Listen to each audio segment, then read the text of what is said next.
শুধু না বোঝার কারণে বলতে থাকে যে কোরআন শুধুমাত্র ইহুদিদের বিরুদ্ধে বক্তব্য দিচ্ছে। ইহুদিদের ব্যাপারে কোরআন বলছে একসময় ইহুদিরা অনেক ভালো ছিল, রাসূল আসার পর রাসূলের প্রতি বিদ্বেষবশত তারা ইসলামের বিপক্ষে অবস্থান নিয়ে থাকে, যার কারণে আল্লাহ রাব্বুল আলামিন কোরআনুল কারীমে ইহুদিদেরকে মুসলমানদের প্রথম নাম্বার দুশমন হিসেবে চিহ্নিত করেছে। এই জন্য এই দুশমনি রাসূল সাল্লাল্লাহু আলাইহি সাল্লাম থাকা অবস্থা থেকে শুরু হয়েছে, বাকি আল্লাহ ভালো জানেন দাজ্জাল আসা পর্যন্ত চলতে থাকবে। আজকে আমরা তিলাওয়াত করেছি সূরা আল মায়েদা এর ৮০ নম্বর আয়াত থেকে ৮২ নম্বর আয়াত পর্যন্ত আজকে আমরা তিলাওয়াত করেছি। আজকের আয়াতের বিষয়বস্তু হচ্ছে মুসলমানদের বন্ধুত্বের ক্ষেত্রে কারা খুব কাছাকাছি, আর মুসলমানদের সাথে দুশমনির ক্ষেত্রে কারা খুব বেশি দুশমনি রাখে মুসলমানদের সাথে, তাদের ব্যাপারটাকে আমরা আজকে ক্লিয়ার করব। কোরআনুল কারীমে আল্লাহ রাব্বুল আলামিন এই বিষয়টা ক্লিয়ার করেছেন। এই জন্য চলুন আমরা তর্জমাগুলো করে নেই, পরে আমরা আয়াতের বিষয়বস্তুগুলো এক এক করে আপনাদের সামনে ক্লিয়ার করছি। আজকের আয়াতগুলো মুনাফিক আর ইহুদিদের সাথে সম্পর্কযুক্ত, যেহেতু বিষয়টাই চলতেছিল, আয়াতগুলোর আলোচনাগুলো মুনাফিকদের বৈশিষ্ট্য আর হলো ইহুদিদের কর্মকাণ্ডগুলো নিয়ে আলোচনা হচ্ছিল। দেখেন আল্লাহ রাব্বুল আলামিন মুনাফিক, হিপোক্রিস্ট, যারা অন্তরে কুফরি লালন করে আর মৌখিকভাবে খুব ভালো কথা, ইমানের কথা, ইসলামের কথা, কোরআনের কথা বলতে থাকে, এদেরকে বলা হয় মুনাফিক।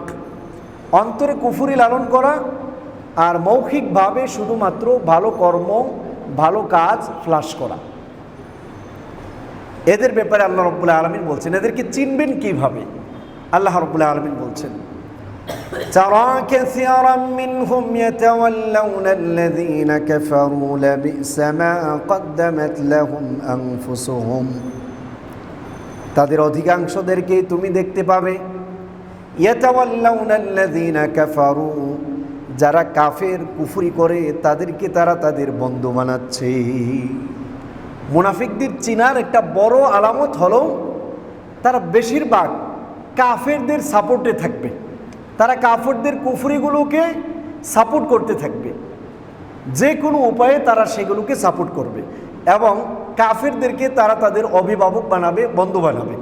আমরা বলেছিলাম মুআলাতুল কুফফার, কাফেরদেরকে বন্ধু বানানোর মানে হলো তাদের স্টাইলে চলাফেরা করা, তাদের মতো করে ইবাদত করা, তাদের আকীদা বিশ্বাস লালন পালন করা, তাদের মতো করে দুনিয়াদার হওয়া, এগুলো হলো কাফেরদেরকে বন্ধু বানানো। আরেকটা হলো এমনিতেই আপনার সাথে একসাথে ব্যবসা বাণিজ্য করে, প্রতিবেশী তার ঘরে আশেপাশে গেলেন, কিন্তু তার মতো করে আপনি চলাফেরা করলেন না, তার সাথে আপনার আকীদা বিশ্বাস তার মতো করে আপনি রাখলেন না, সে যেভাবে কুফরি ইবাদতগুলো করে, শয়তানের পূজা করে, আপনি সেভাবে করলেন না, এটাকে মুআলাতুল কুফফার বলা হয় না। মুআলাতুল কুফফার মানে কাফেরদের মতো করে চালচলন চালানো, এটাকে মুআলাতুল কুফফার বলা হয়। এই জন্য আল্লাহ রাব্বুল আলামিন মুনাফিকদের ব্যাপারে বলছেন তারা কাসীরাম মিনহুম ইয়াতাওয়াল্লাউনা আল্লাযীনা কাফারু, আপনি তাদের অধিকাংশদেরকে দেখবেন তারা কাফেরদেরকে তাদের অভিভাবক বানায়, তাদের বন্ধু বানায়। লাবিসা মা কদ্দামাত লাহুম আনফুসুহুম, কতই না মন্দ তারা তাদের নিজেদের জন্য আখিরাতে যে সকল আমলগুলো প্রেরণ করলো। আনসাখিতাল্লাহু আলাইহিম, এক নাম্বার আল্লাহ রাব্বুল আলামিন তাদের উপর রাগান্বিত হয়েছেন। 2 নাম্বার ওয়াফিল আযাবি হুম খালিদুন, তারা থাকবে আল্লাহর আযাবে চিরকাল। দুনিয়ার লোভে পড়ে শুধুমাত্র দুনিয়াবে কিছু সুবিধা পাওয়ার জন্য ইসলামকে পরিত্যাগ করা আর কুফরিকে গ্রহণ করা, এর ফলাফল হলো এই যে আল্লাহ রাব্বুল আলামিন তাদের উপর রাগান্বিত হবেন আর আখিরাতে আল্লাহ রাব্বুল আলামিন তাদেরকে কঠিন আযাব দান করবেন। এই জন্য ইমানদার সে ব্যক্তি প্রকাশ্যে অপ্রকাশ্যে সর্ব অবস্থায় অন্তরে আল্লাহর বিশ্বাসী লালন পালন করবে। এরপর আল্লাহ রাব্বুল আলামিন তাদের ব্যাপারে বলছে যে তারা তো আবার নামাজও পড়ে, রোজাও করে, হজও করে, যাকাতও দেয়, অথবা ইসলামের কতগুলো কাজও করে, তারপরও তাদেরকে আল্লাহ রাব্বুল আলামিন কেন নিন্দা করছেন? তাদেরকে আল্লাহ কেন ঈমানদার বলছেন না? আল্লাহ নিজেই বলছেন, ওয়ালাউ কানু ইউমিনুনা বিল্লাহি ওয়ান নাবিয়্যি ওয়া মা উনজিলা ইলাইহি মাত্তাখাযুহুম আউলিয়া ওয়ালাকিন্না কাসীরাম মিনহুম ফাসিকুন। আল্লাহ রাব্বুল আলামিন বলেন, তারা যদি ঈমান আনয়ন করত আল্লাহর প্রতি আর তার নবীর প্রতি এবং কুরআনুল কারীমের প্রতি যদি তাদের ঈমান থাকতো, মাত্তাখাযুহুম আউলিয়া, তারা কোনোদিন কাফেরদেরকে তাদের বন্ধু বানাতো না। ঈমান নাই বিদায়ী তারা কাফেরদেরকে বন্ধু বানাচ্ছে। এই জন্য আজকে আমাদের সমাজে যেটা ঢুকে গিয়েছে যে ভোটের জন্য মূর্তির সামনে দাঁড়ানো, মূর্তি পূজা করা অনেকেই দেখা যাচ্ছে, ঠিক সেম ওই মুনাফিকদের মতোই।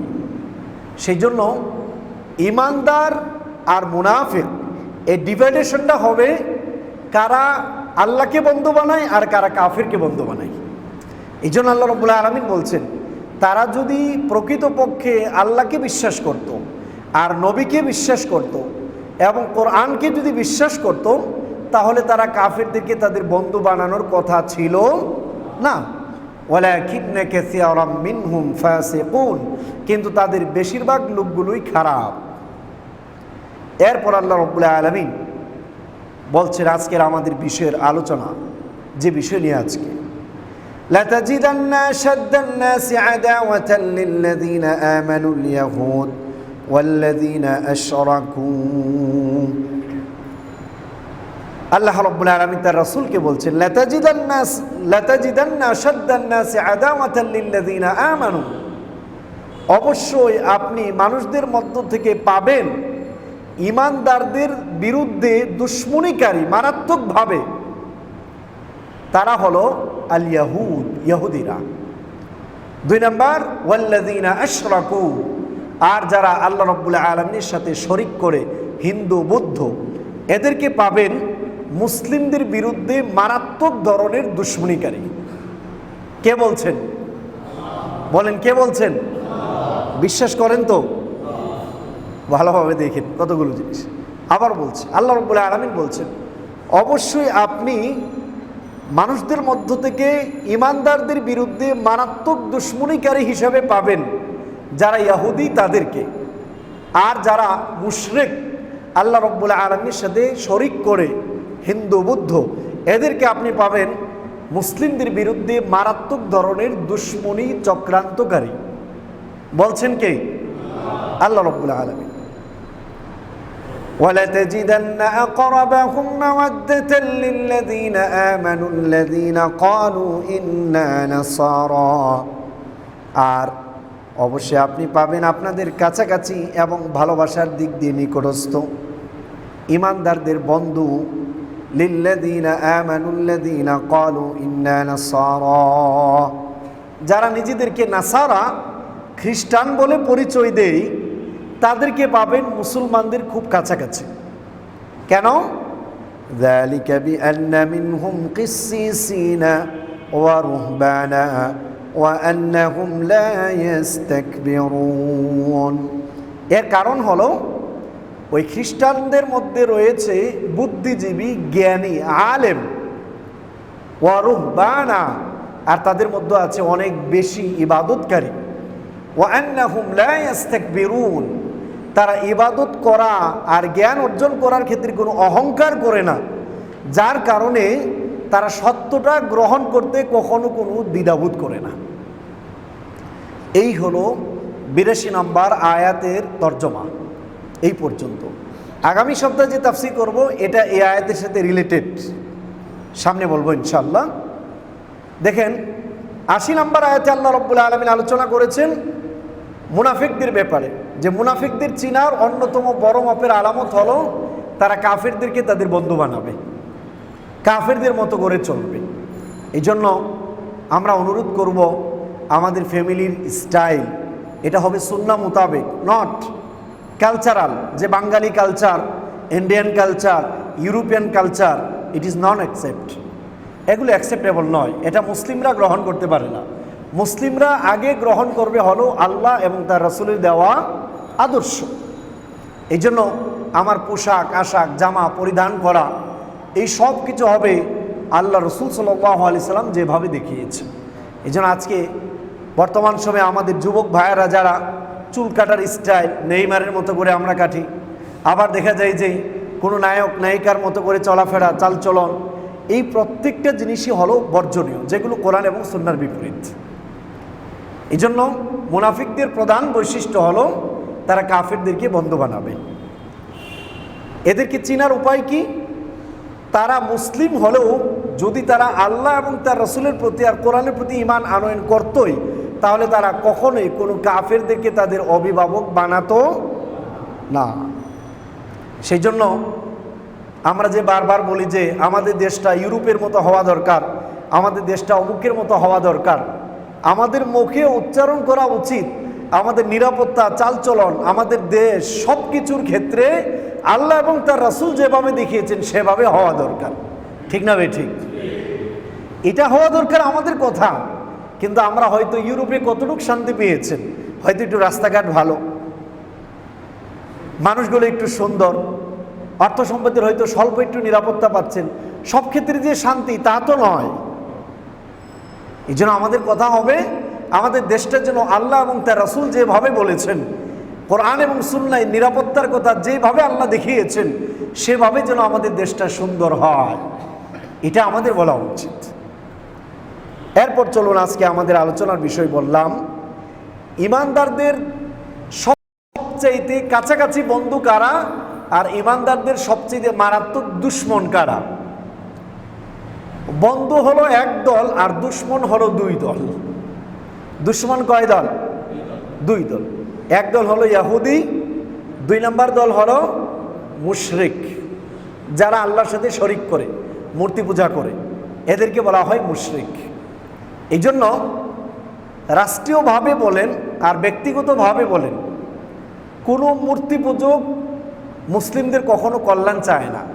বেশিরভাগ ক্ষেত্রে, ব্যক্তিগত ক্ষেত্রে এক দুইজন থাকতে পারে, সেটা ভিন্ন জিনিস।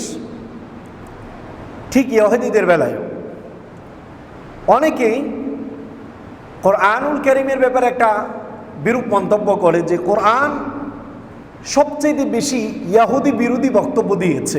নাউজুবিল্লাহি মিন যালিক। ইহুদি বিরোধী বক্তব্য দিয়েছে যারা একথা বলে, তাদের কতগুলো জিনিস সম্পর্কে না জানার কারণে ওনারা এই কথাগুলো বলে থাকে।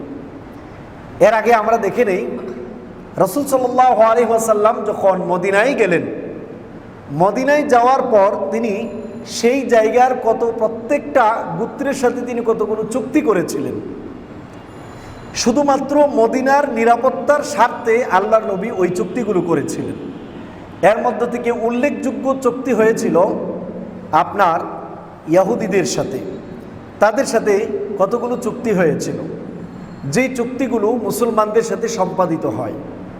এক নাম্বার চুক্তি ছিল, বনু আউফের ইহুদিগণ মুসলিমদের সঙ্গে মিলেমিশে একই উম্মত হিসাবে তারা মদিনায় বসবাস করবে, কিন্তু উভয় সম্প্রদায়ের লোকেরাই নিজ নিজ ধর্ম আলাদা আলাদাভাবেই পালন করবে। এটা তাদের নিজেদের অধিকার হিসাবে যেমন গণ্য হবে, ঠিক তেমনিভাবে তাদের সঙ্গে যারা সম্পর্কিত তাদের এবং তাদের দাস দাসীদের বেলায়ও গণ্য হবে। বনু আউফ ছাড়া অন্যান্য ইহুদিদের ক্ষেত্রেও তা প্রযোজ্য হবে। অর্থাৎ মুসলমানদের উপর আঘাত আসলে ইহুদিরা ফিরাবে, ইহুদিদের উপর আঘাত আসলে মুসলমানরা ফিরাবে। কিন্তু ধর্মের ক্ষেত্রে মুসলমানরা তারা তাদের ধর্ম মানবে আর ইহুদিরা ইহুদিদের ধর্ম মানবে। এটা হলো এক নাম্বার চুক্তি আল্লাহর নবী মদিনায় যাওয়ার পর তাদের সাথে করলেন। এবং ইহুদিদের সাথে যত দল আছে সম্পর্কযুক্ত, তারাও এই চুক্তির আওতাধীন। দুই নাম্বার, মুসলিম এবং ইহুদি উভয় সম্প্রদায়ের লোকই নিজ নিজ আয় উপার্জনের জিম্মাদার থাকবে। মুসলমানরা মুসলমানদের মতো করে ইনকাম করে খাওয়া দাওয়া করবে, ইহুদিরা ইহুদিদের মতো ইনকাম করে তারা তাদের অর্থ সম্পদ খরচ করবে, খাওয়া দাওয়া করবে। তিন নাম্বার, এই চুক্তির সঙ্গে সংশ্লিষ্ট কোনো পক্ষের সঙ্গে অন্য কোনো শক্তি যুদ্ধে লিপ্ত হলে চুক্তিভুক্ত পক্ষগুলো সম্মিলিতভাবে তাদের বিরুদ্ধে যুদ্ধ করবে। অর্থাৎ ইহুদিদের উপর যদি অন্য কোনো গোষ্ঠী এসে আক্রমণ করে, তাহলে ইহুদিদের পক্ষ নিয়ে মুসলমানরা তাদের বিরুদ্ধে কি করবে? যুদ্ধ করবে। আর যদি মুসলমানদের উপর মদিনার বাহির থেকে কেউ এসে আক্রমণ করে, তাহলে ইহুদিরা মুসলমানদের সঙ্গ দিয়ে ওই লোকদের বিরুদ্ধে যুদ্ধ করবে। 4 নাম্বার, এ চুক্তির সঙ্গে সংশ্লিষ্ট পক্ষদের লোকেরা নিজেদের মধ্যে সহানুভূতি, সদিচ্ছা ও পারস্পরিক উপকারের ভিত্তিতে কাজ করা যাবে, কোনো অন্যায়, অনাচার কিংবা পাপাচারের ভিত্তিতে নয়। ভালো উপকারের ক্ষেত্রে যে এটা উপকার, ঠিক আছে, ইহুদিরা করলো, মুসলমানদেরকে ডাক দিল, তারা সেটা করে দেবে। আবার মুসলমানরা করলো, ইহুদিদেরকে ডাক দিল, এটা তারা করে দেবে। এক্সাম্পল ধরেন, মদিনার একটা ব্রিজ নির্মাণ করা দরকার, ভালো কাজ। এখন কি করবে? এই রাস্তা দিয়ে সবারই চলতে হবে, তো এই ফান্ডে টাকা জমা দেবে ইহুদি আর মুসলমান, সবাই মিলে এই ফান্ডে কি করবে? দান করবে। ওই টাকা দিয়ে ব্রিজগুলো নির্মাণ করা হবে। 5 নাম্বার, মিত্রপক্ষের অন্যায় অনাচারের জন্য সংশ্লিষ্ট অন্য পক্ষকে দোষী সাব্যস্ত করা যাবে না। মিত্রপক্ষের অন্যায় অনাচারের জন্য সংশ্লিষ্ট অন্য পক্ষকে দোষী সাব্যস্ত করা যাবে না। ইহুদিরা অন্যায় করলো, তার জন্য মুসলমানদেরকে দায়ী করা যাবে না। মুসলমানরা অন্যায় করলো, তার জন্য ইহুদিদেরকে কি করা যাবে না? দায়ী করা যাবে না। 6 নাম্বার, কেউ কারো উপর জুলুম করলে মজলুমকে সাহায্য করা হবে। ইহুদিরা যদি মুসলমানদের উপর জুলুম করে, তাহলে মুসলমানদেরকে সাহায্য করা হবে। আবার মুসলমানরা যদি ইহুদিদের উপর জুলুম করে, তাহলে ইহুদিদেরকে সাহায্য করা হবে। 7 নাম্বার, চুক্তিবদ্ধ কোনো পক্ষ যুদ্ধে জড়িয়ে পড়লে যতদিন চলতে থাকবে ততদিন ইহুদিদেরকেও মুসলিমদের সঙ্গে যুদ্ধের খরচ বহন করতে হবে। উদাহরণ, ইহুদিরা যুদ্ধে লাগিয়ে গেল, এখন যুদ্ধের যে খরচ সেটা মুসলমানদেরও কি করতে হবে? যতদিন যুদ্ধ চলবে ততদিন দিতে হবে। আবার মুসলমানরা যুদ্ধে লেগে গেল, তো ইহুদিরাও তার খরচভার বহন করবে। 8 নাম্বার, এই চুক্তিভুক্ত সকলের জন্যই মদিনায় কোনো প্রকার হাঙ্গামা সৃষ্টি করা কিংবা রক্তপাত ঘটানো হারাম হবে, নিষিদ্ধ। এই চুক্তি সংশ্লিষ্ট যারা আছে তারা নিজেরা কখনো মারামারি করতে পারবে না। 9 নাম্বার, চুক্তিভুক্ত পক্ষগুলো কোনো নতুন সমস্যা কিংবা ঝগড়া ফাসাদে জড়িয়ে পড়ার উপক্রম হলে এর মীমাংসা করবেন আল্লাহ এবং তার রসুল। মানে রসুল সাল্লাল্লাহু আলাইহি সাল্লাম হলেন আসল বিচারক, এটা ফয়সালা করে দেবেন।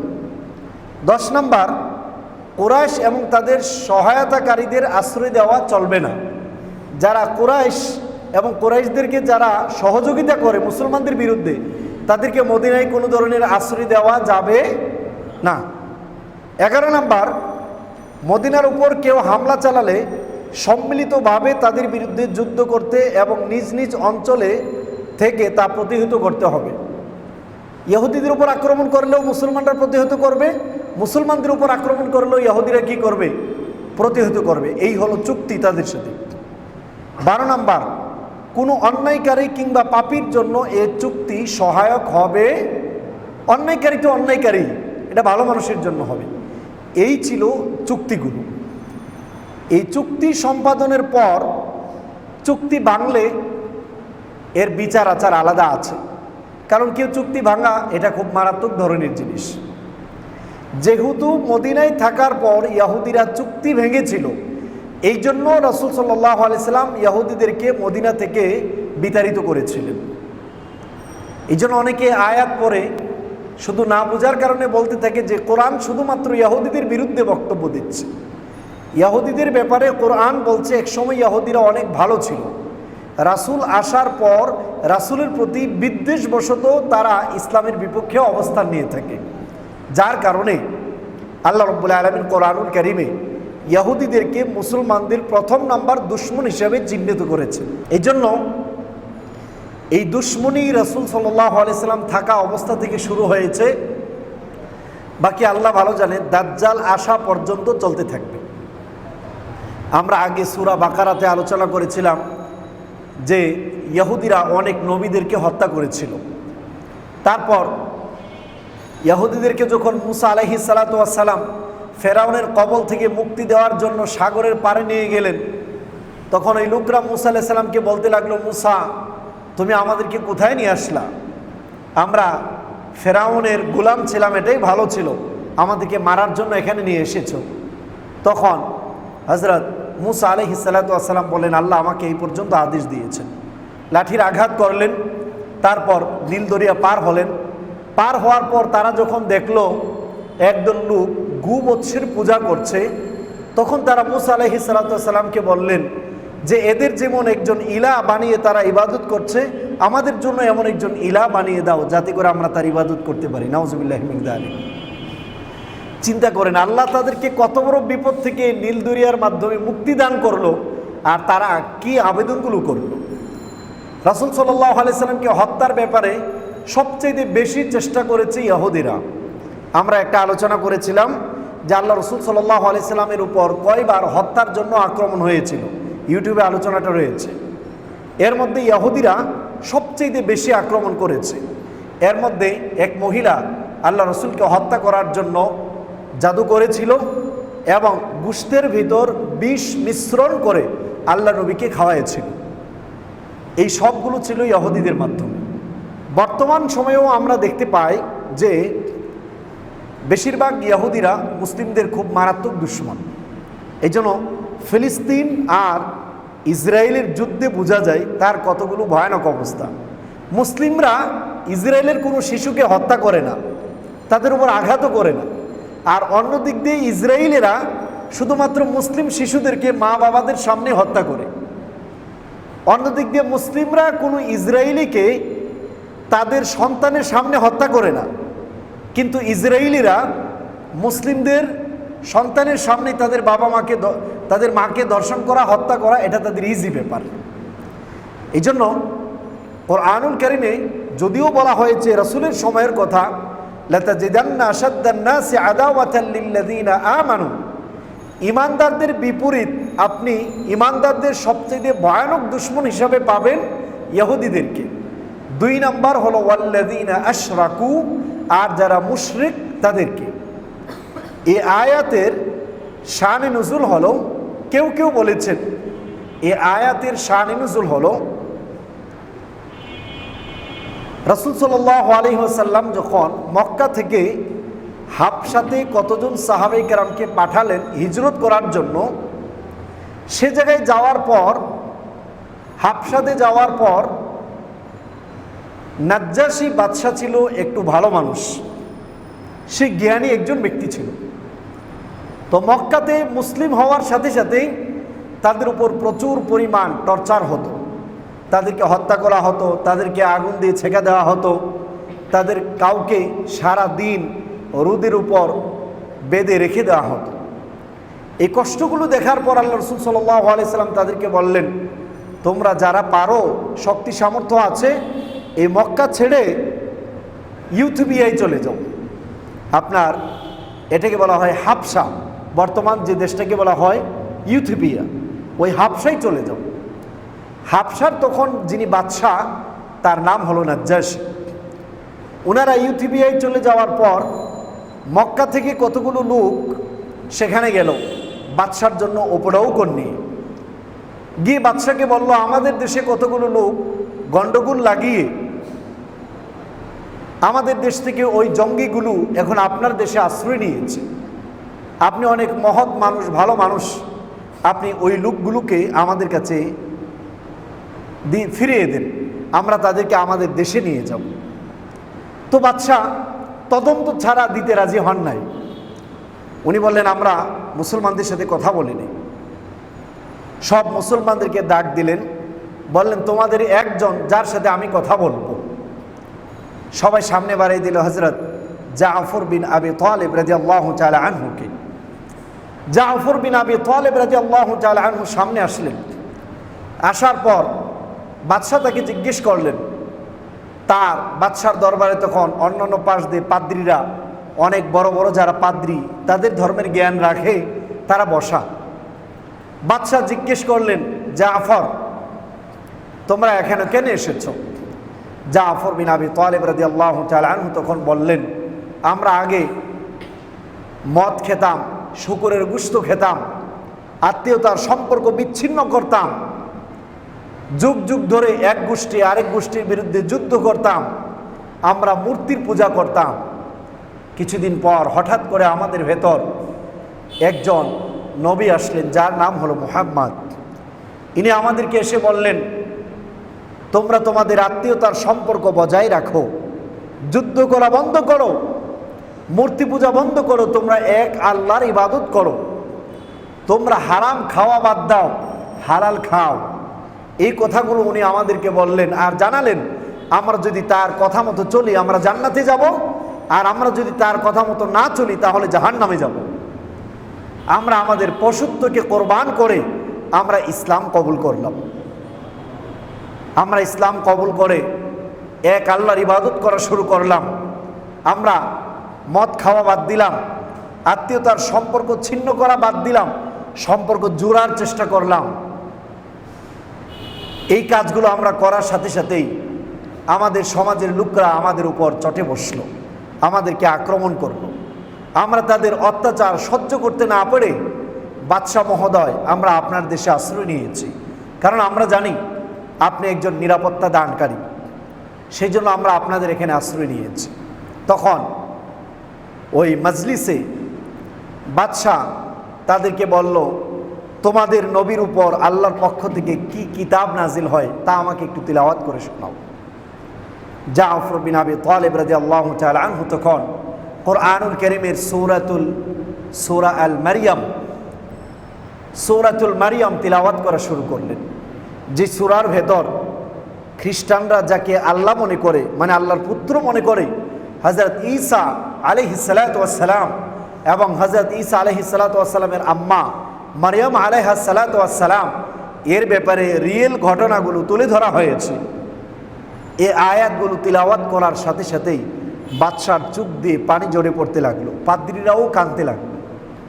কারণ শিক্ষিত মানুষকে ভুল ধরালে ওই শিক্ষিত মানুষ তার ভুলটা শুধরানোর চেষ্টা করে, কিন্তু মূর্খ মানুষকে ভুল ধরালে সে শুধরাতে চাইবে না।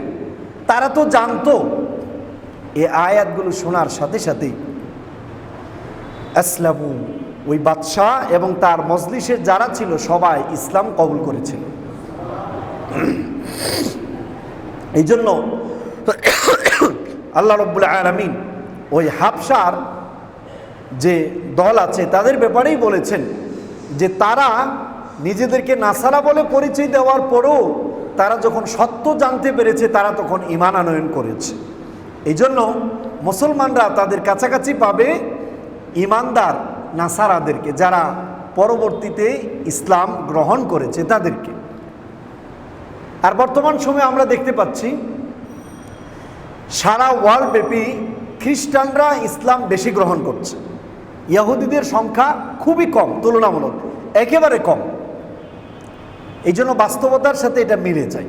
এটা কেউ কেউ বলেছেন, আবার কেউ কেউ বলেছেন যে এই আয়াতের শানে নুজুল হলো এই রাসূল সাল্লাল্লাহু আলাইহি সাল্লাম যখন মদিনায় গেলেন, যে সকল নাসারারা খ্রিস্টানরা আগে খ্রিস্টান ছিল পরবর্তীতে ইসলাম কবুল করেছে তাদের ব্যাপারে আল্লাহ রাব্বুল আলামিন এই কথা বলেছেন। আর ইহুদিদের ব্যাপারে বলা হয়েছে তারা তো আগ থেকেই রাসূলের বিপরীত দুশমনী করেছে, যে তারা আল্লাহ রাসূলকে হত্যা করার চেষ্টা করেছে, তারপর মক্কা আর মদিনার মাঝখানে যুদ্ধ বাঁধানোর চেষ্টা করেছে, এমন কোনো চেষ্টা তারা বাদ দেন নাই। এই জন্য আল্লাহ রাব্বুল আলামিন এই আয়াতে বলেছেন যারা মুশরিক আর যারা ইহুদি তারা হলো মুসলমানদের সবচাইতে বড় দুশমন। তাহলে কোরআন আমাদের সামনে এই বিষয়টা ক্লিয়ার করেছে যে মুসলমানদের দুশমন কারা এটা নির্ধারিত করেছেন কে? আল্লাহ রাব্বুল আলামিন। এখন যদি আমি আর আপনি বলি যে না, কয় ইন্ডিয়ান হিন্দুরা তো অনেক ভালো মানুষ, ব্যক্তিগত আচরণ আমরা তার সাথে ভালোই করব, কিন্তু রাষ্ট্রীয়ভাবে যখন মুসলমানদের বিরুদ্ধে যুদ্ধ হবে তাদের দেওয়া ফর্মুলা, এই যে ব্যাপারগুলো, এর কোনোটাই তারা মুসলমানদের কল্যাণের জন্য দিতে যাবে, এটা বলেছেন কে? আল্লাহ রাব্বুল আলামিন। এই আয়াতগুলো আমাদের রাষ্ট্রপ্রধান, প্রেসিডেন্ট, স্বরাষ্ট্রমন্ত্রী, পররাষ্ট্রমন্ত্রী ওনাদের খুব বেশি করে পড়া থাকা দরকার। তাহলে যেটা হবে, চুক্তিগুলো করতে গেলে ওনারা একটু চিন্তা করবেন, কারণ এই বক্তব্যগুলো কার? আল্লাহ রাব্বুল আলামিন। এই জন্য কাফেরদের ধোঁকায় মুসলমানরা কখনো পড়বে না, যদি এই জিনিসগুলো জানা থাকে। এই জন্য এই আয়াতটা এই ব্যাপারগুলো ক্লিয়ার করেছেন। আবার কেউ কেউ বলেন যে কিয়ামত পর্যন্ত ইহুদিরা মুসলমানদের বড় দুশমন থাকবে, আর মুশরিকরা আর খ্রিস্টানরা তাদের কাছাকাছি থাকবে। কিন্তু ইমাম জাসসাস রাহিমাহুল্লাহ একথার প্রতিবাদ করেছেন। তিনি বলেছেন, ওয়ামিনাল জুহাল মান ইয়াজুন্নু আন্না ফি হাযিহিল আয়াতি মাদহান লিন-নাসারা ওয়া ইখবারান বিআন্নাহুম খায়রুন। এই আয়াতের ব্যাপারে অনেক মূর্খ মানুষগুলো ধারণা করে যে এখানে আল্লাহ রাব্বুল আলামিন খ্রিস্টানদের প্রশংসা করেছেন। এটা আসলে ওই খ্রিস্টান না, যে সকল খ্রিস্টানরা ঈমান গ্রহণ করেছে তাদের ব্যাপারে বলা হয়েছে। যারা ঈমানদার না তাদের ব্যাপারে বলা হয় নাই। এই জন্য এই ব্যাপারে কারো যেন কোনো সন্দেহ না থাকে, এই বিষয়টা উনি ক্লিয়ার করেছেন। তাহলে এই আয়াতগুলোতে আজকে আমরা একটা জিনিস পেলাম, সেটা হলো মুসলমানদের বিরুদ্ধে সবচাইতে বেশি দুশমনি করবে হলো ইহুদিরা। 2 নাম্বার মুশরিক। 2 নাম্বার কারা? 2 নাম্বার হলো মুশরিক।